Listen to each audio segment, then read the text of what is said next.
The massive white hull of the USMS Grace drifted silently through the darkness of space. Red crosses painted across its sides gleamed under the light of distant stars. Inside the ship, Captain Jake Morrison walked through the busy medical corridors.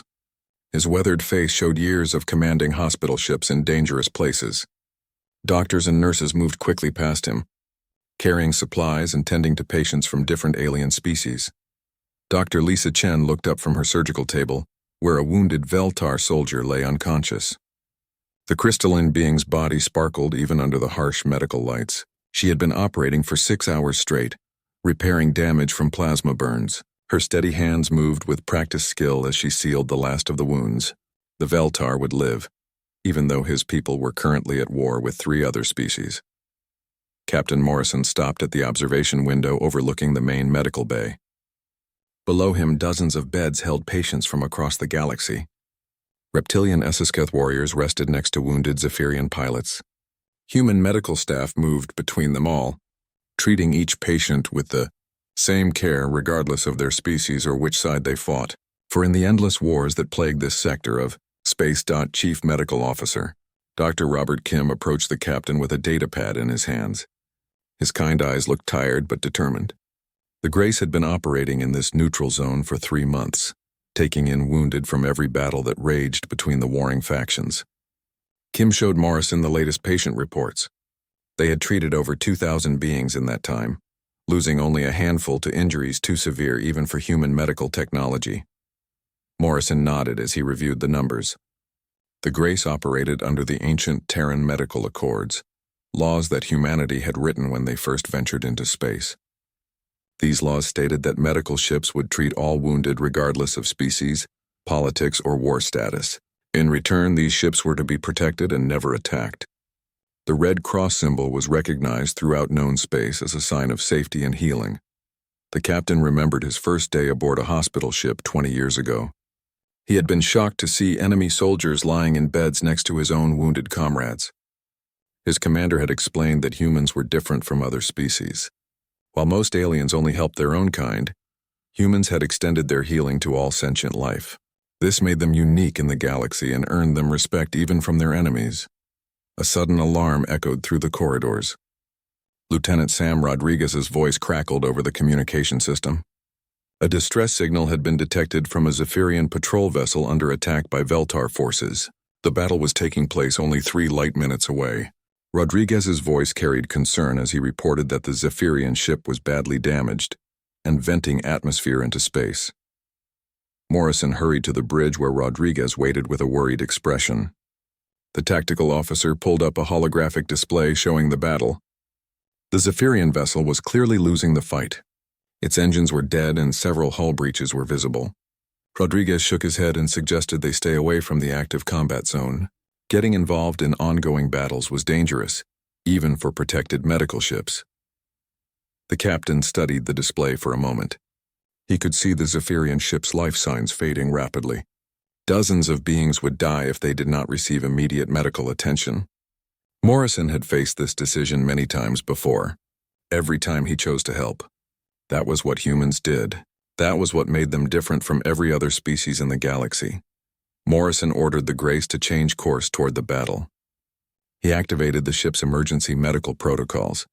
Throughout the vessel, doctors and nurses began preparing for mass casualties. Dr. Chen finished with her current patient and moved to prepare surgical bay 2. Dr. Kim coordinated with the nursing staff to clear beds and prepare emergency medical supplies. The Grace's powerful engines pushed the massive hospital ship toward the combat zone. Morrison broadcast their medical status on all frequencies, making sure both the Zephyrians and Veltar knew a protected medical vessel was approaching. The ship's hull blazed with emergency medical lighting, and the red crosses became even more visible against the darkness of space. As they approached the battle site, Morrison could see the damage to the Zephyrian vessel was worse than first reported. The ship was breaking apart. Escape pods were launching, but several had been damaged by weapons fire. Rodriguez reported detecting life signs in the wreckage, but many were fading fast. Time was running out for the wounded Zephyrians. Morrison ordered the launch of medical shuttles. These small craft were specially designed to reach wounded beings in dangerous locations. Each shuttle carried a full medical team and emergency equipment. Dr. Chen volunteered to lead the first shuttle mission, despite Rodriguez's concerns about operating so close to an active battle. The shuttles launched from the Grace's hangar bays and headed toward the crippled Zephyrian vessel. Morrison watched from the bridge as his medical teams risked their lives to save beings they had never met. This was humanity at its finest, he thought. While other species fought endless wars, humans brought healing to the wounded. They were the galaxy's healers, the ones who chose compassion over conquest. Soon they would learn that not everyone in the galaxy respected that choice. The medical shuttles from the Grace reached the broken Zephyrian vessel as it continued to drift helplessly through space. Dr. Lisa Chen led her team through the twisted corridors of the damaged ship. Emergency lighting cast eerie shadows on the walls where plasma burns had melted the metal. The smell of burned electronics and leaking atmosphere filled their protective suits. Chen found the first group of wounded Zephyrians trapped in what used to be their engine room. The reptilian beings lay motionless under heavy debris. Her medical scanner showed weak life signs in 3 of them. She and her team worked quickly to free the wounded aliens, using portable medical equipment to stabilize their injuries before moving them to the shuttle. Meanwhile, Captain Morrison watched the rescue operation from the Grace's bridge. The Veltar attacking force had pulled back when the hospital ship arrived, respecting the medical neutrality that had protected such vessels for centuries. Morrison felt confident that his teams could complete their rescue mission safely. He had done this hundreds of times before across dozens of different conflicts. Lieutenant Rodriguez suddenly reported a new contact on his sensors. A massive Veltar heavy cruiser was emerging from behind a large asteroid where it had been hiding. The ship was 3 times larger than the Grace and bristled with plasma cannons and missile launchers. Rodriguez identified the vessel as the Razor's Edge, commanded by war leader Kethvar. Kethvar stood on his command bridge watching the human hospital ship through the main viewer. His crystalline face showed no emotion, but inside he felt the pressure of recent defeats. The Veltar forces had been losing ground to the Zephyrians for months. His superiors expected results, and allowing enemy survivors to escape would only make things worse. The war leader knew about the Terran medical accords.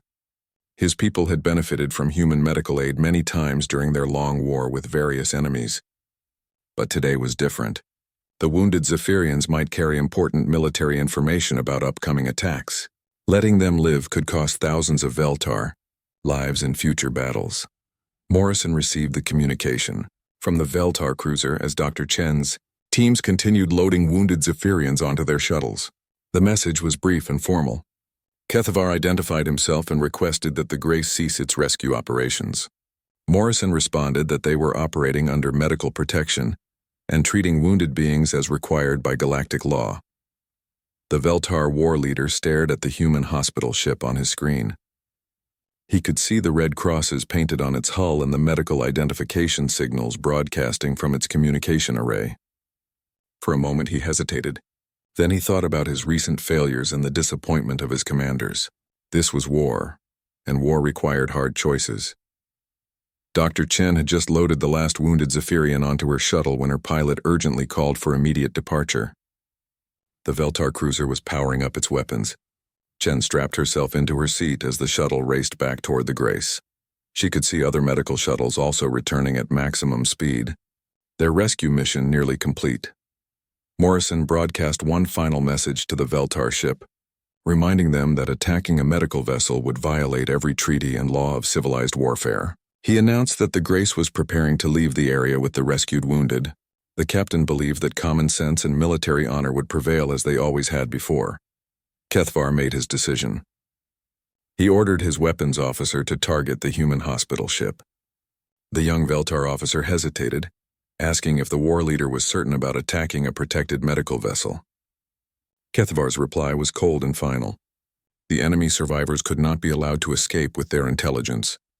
The first plasma barrage struck the Grace's rear sections without warning. The massive hospital ship shuddered under the impact as hull plates vaporized and internal compartments lost atmosphere. Emergency alarms screamed throughout the vessel as automatic systems tried to contain the damage. Morrison was thrown from his command chair as the bridge lights flickered. Dr. Robert Kim was in the pediatric ward when the second barrage hit. He had been checking on young patients from 3 different species when the Veltar weapons tore through the medical bay. Kim threw himself over a group of children as debris rained down from the ceiling. A massive piece of twisted metal crushed him instantly, but his sacrifice saved the lives of 6 young beings. Throughout the Grace, medical staff and patients died as the Veltar attack continued. Emergency bulkheads sealed automatically, trapping some in areas that were losing atmosphere. Dr. Chen's shuttle had just docked when the 3rd barrage struck the hangar bay. She and her team barely made it to safety as fires spread through the damaged sections. Morrison struggled to his feet on the damaged bridge.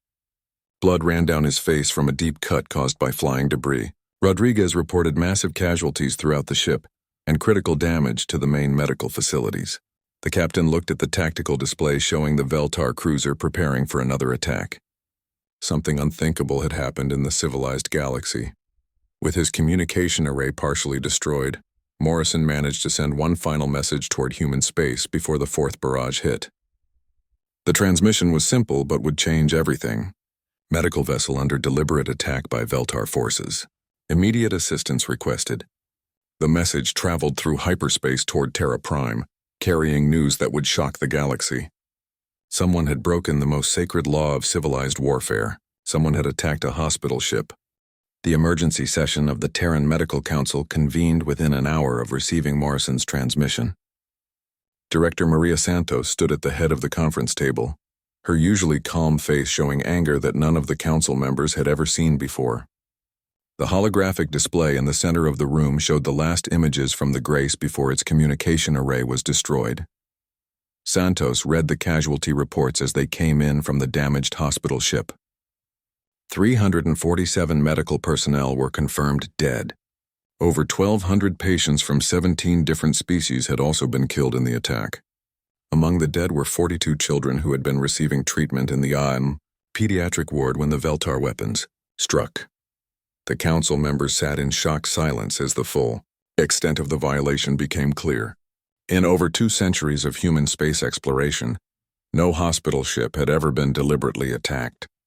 The Terran medical accords had been respected by every known species, even during the most brutal conflicts. This attack challenged the very foundation of civilized behavior in the galaxy.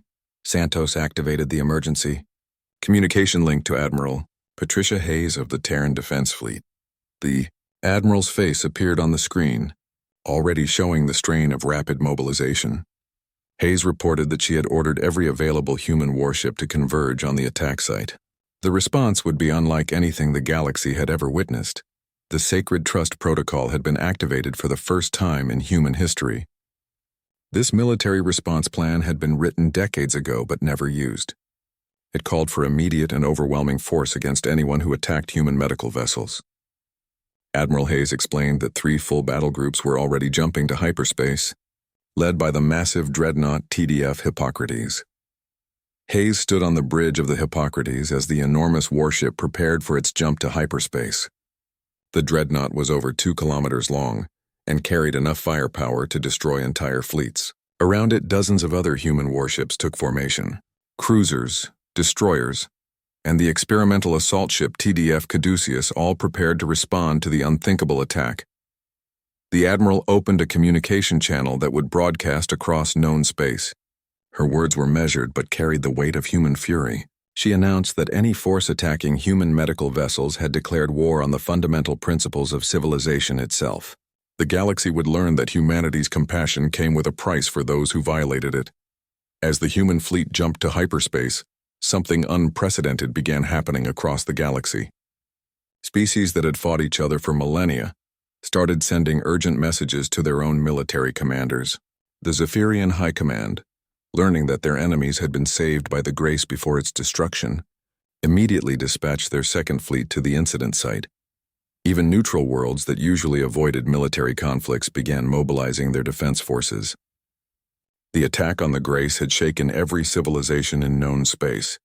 Medical neutrality was not just a human concept. It was a principle that allowed wounded beings from all species to receive care during the endless wars that plagued the galaxy.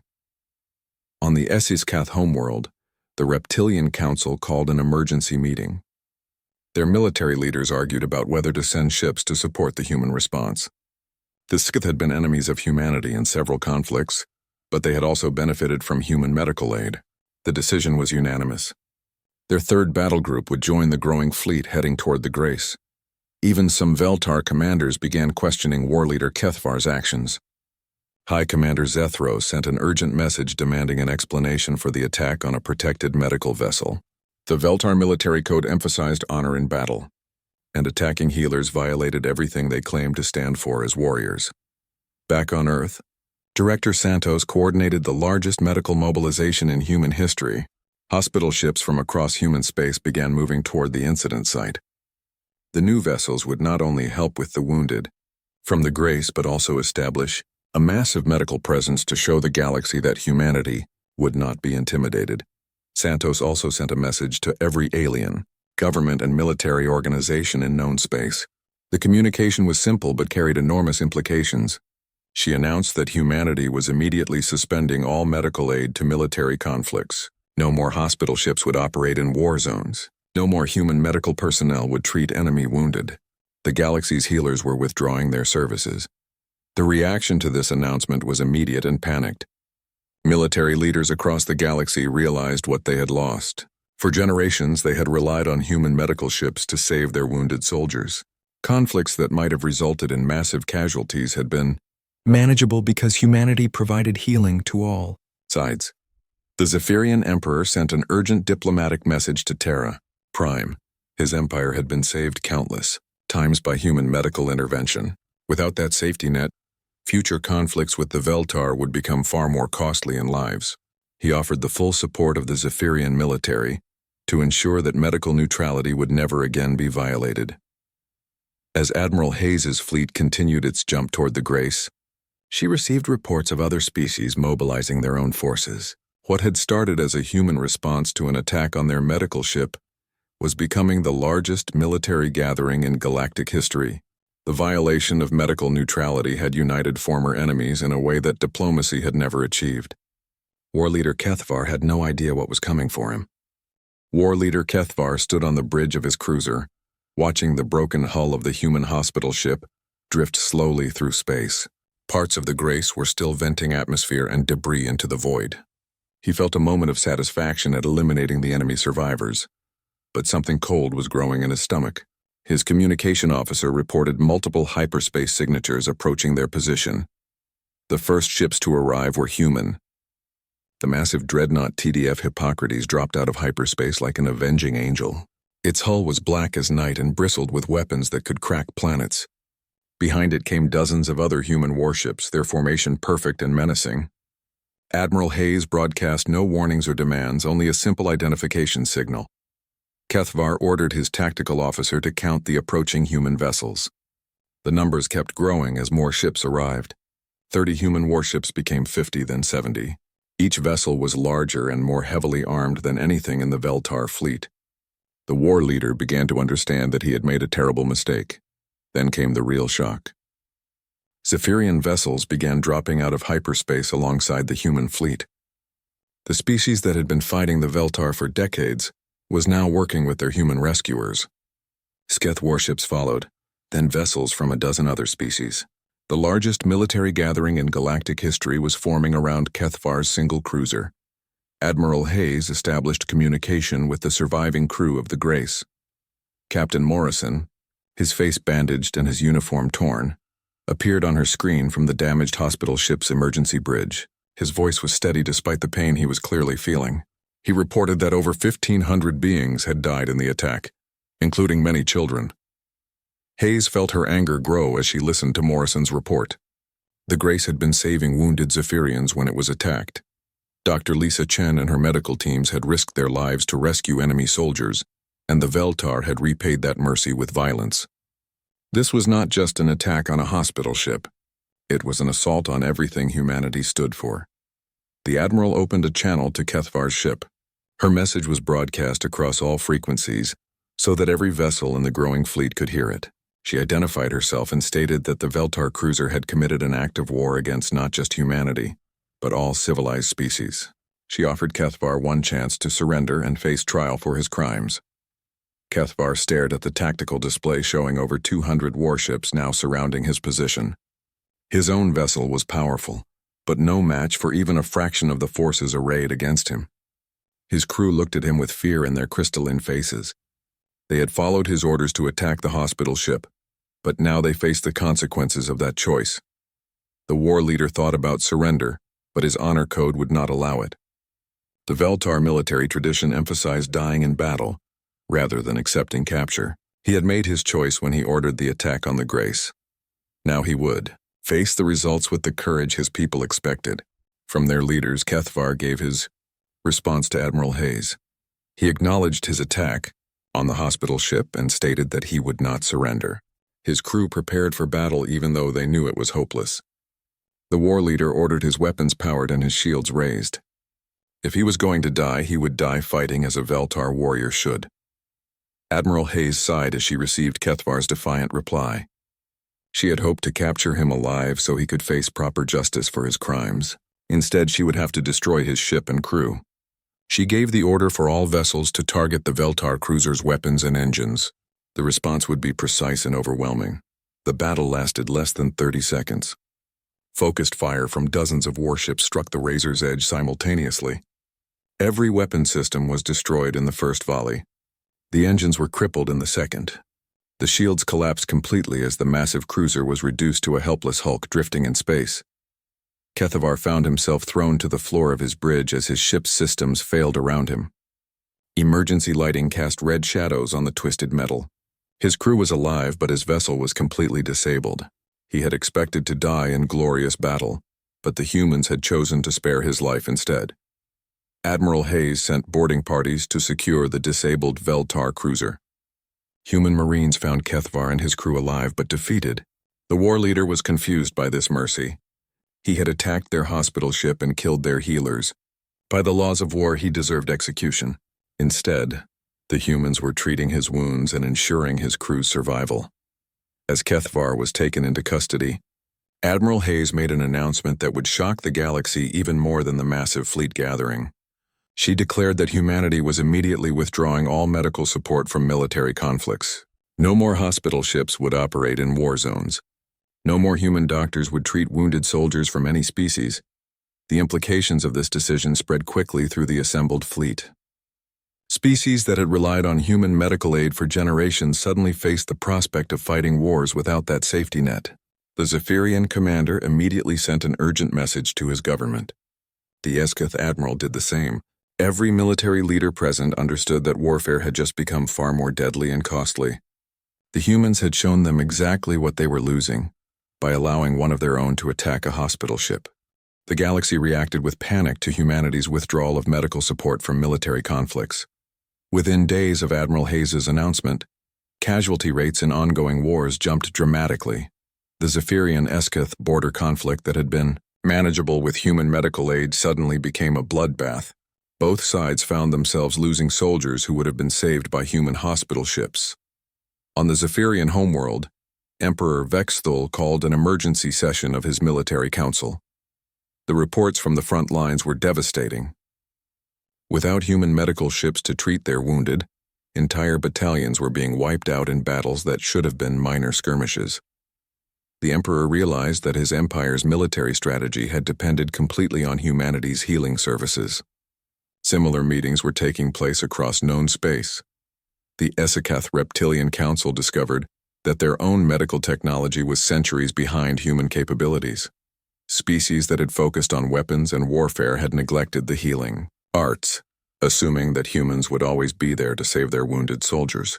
Even the Veltar Confederacy felt the impact of humanity's decision. High Commander Zethros reviewed the strategic implications with growing alarm.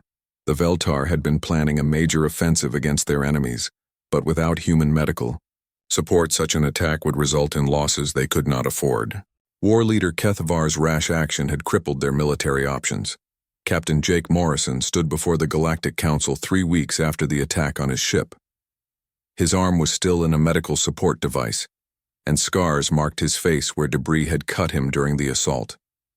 Beside him stood Director Maria Santos, her expression serious as she prepared to address the assembled representatives of dozens of species. Morrison's speech was simple but powerful. He described the Grace's mission to save wounded beings regardless of their species or allegiance. He spoke about Dr. Robert Kim's sacrifice to save alien children, and Dr. Lisa Chen's courage in rescuing enemy soldiers under fire. He explained that humans had offered their healing freely, asking only that their medical ships be respected and protected. The captain looked directly at the Veltar delegation as he continued. That trust had been broken, he said. The sacred bond between healer and patient had been violated when Kethvar chose to attack a hospital ship. Until the galaxy proved it, deserved humanity's medical aid. That aid would not be restored. Director Santos took over the presentation, outlining humanity's conditions for resuming medical operations. The galaxy would need to create and enforce new protections for hospital ships that went far beyond the old accords. Every spacefaring civilization would contribute warships to escort and protect medical vessels. Any attack on healing ships would result in immediate military intervention by the combined galactic fleet. The negotiations that followed were unprecedented in galactic history. Species that had been enemies for millennia worked together to create the Universal Medical Protection Treaty. The Zephyrian Emperor personally met with Sesketh leaders to coordinate protection protocols. Former adversaries became partners in ensuring that medical neutrality would never again be violated. Even war leader Kethvar played an unexpected role in the process. From his prison cell, he sent messages to Veltar military commanders urging them to support the new treaty. His attack on the Grace had been a mistake born of desperation and poor judgment. He had learned that honor in warfare meant protecting those who healed the wounded, not destroying them. The treaty signing ceremony took place on neutral ground at Harmony Station. Representatives from over 50 species gathered to formally establish the new protections for medical vessels. Each delegation brought warships to contribute to the medical protection fleet. The combined force would be the largest peacekeeping armada in galactic history. Admiral Patricia Hayes commanded the ceremony from the bridge of the Hippocrates. She watched as former enemies pledged their ships and crews to protect hospital vessels. The sight of Zephyrian and Skith warships flying in formation together would have been impossible just months before. Humanity's response to the Grace attack had achieved what centuries of diplomacy could not. 1 year after the attack, the USMS Grace II launched from Earth's orbital shipyards. The new hospital ship was larger and more advanced than its predecessor, incorporating medical technology shared by grateful alien species. Captain Morrison stood on its bridge, promoted to command the flagship of humanity's renewed medical fleet. Dr. Lisa Chen, now promoted to Chief Medical Officer, supervised the final preparations for their first mission. The Grace de Seku would respond to a humanitarian crisis in the Outer Rim, where a plague had struck multiple colonies. This time, however, they would not travel alone. An escort fleet of 12 warships from 6 different species would protect them.